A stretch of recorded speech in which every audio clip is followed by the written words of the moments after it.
നമ്മൾ എമ്പുരാനെക്കുറിച്ച് ഇവിടെ സംസാരിക്കുന്നത് എന്നുള്ളതാണ്. ആ രൂപത്തിലേക്കാണ് നമ്മുടെ നാട് നീങ്ങിക്കൊണ്ടിരിക്കുന്നത്. കഴിഞ്ഞ ദിവസമാണ് ഒരു അധ്യാപിക ചാണകം ചുമരിൽ തേച്ചുകൊണ്ട് അവരുടെ നിലപാട് പ്രഖ്യാപിക്കുന്നത് നമ്മൾ കണ്ടിട്ടുണ്ട്.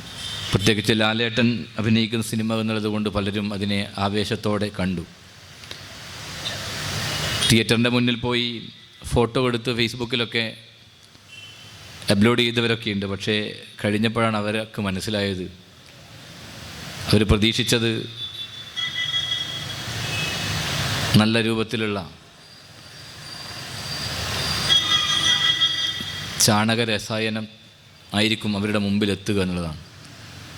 സിനിമ കഴിഞ്ഞപ്പോഴാണ് മനസ്സിലായത് ഒന്നാന്തരം ബീഫ് വരട്ടിയതാണ് എന്നുള്ളത് അവർക്ക് ബോധ്യപ്പെട്ടു.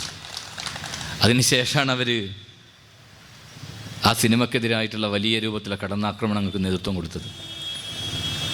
തീർച്ചയായും ഇവിടെ വടകരയിൽ നിന്ന് സംസാരിക്കുമ്പോൾ എമ്പുരാൻ്റെ നിർമ്മാതാക്കളൊരാൾ ഇവിടുത്തെ വടകരക്കാരനായ ഗോകുലം ഗോപാലനാണ്. അദ്ദേഹത്തെ പോലെ ഒരു വലിയ സമ്പന്നൻ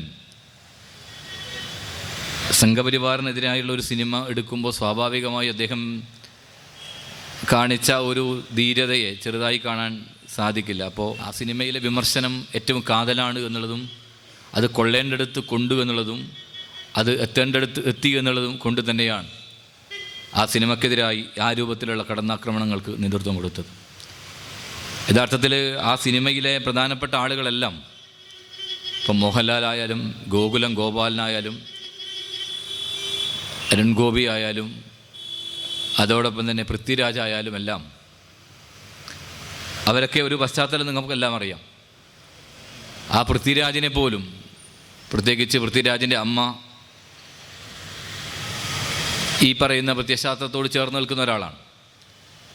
പക്ഷെ ആ പൃഥ്വിരാജിന് പോലും നേരിടേണ്ടി വന്നിരിക്കുന്ന ഏറ്റവും ക്രൂരമായ രൂപത്തിലുള്ള അധിക്ഷേപങ്ങൾ അദ്ദേഹം തീവ്രവാദത്തിൻ്റെ ഏജൻ്റായി ചിത്രീകരിക്കുകയൊക്കെ ചെയ്തിട്ടുണ്ട്.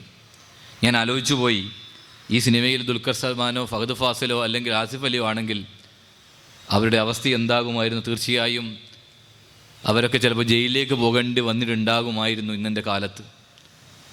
അത്രയേറെ അസഹിഷ്ണുത പുലർത്തുന്നവരാണ്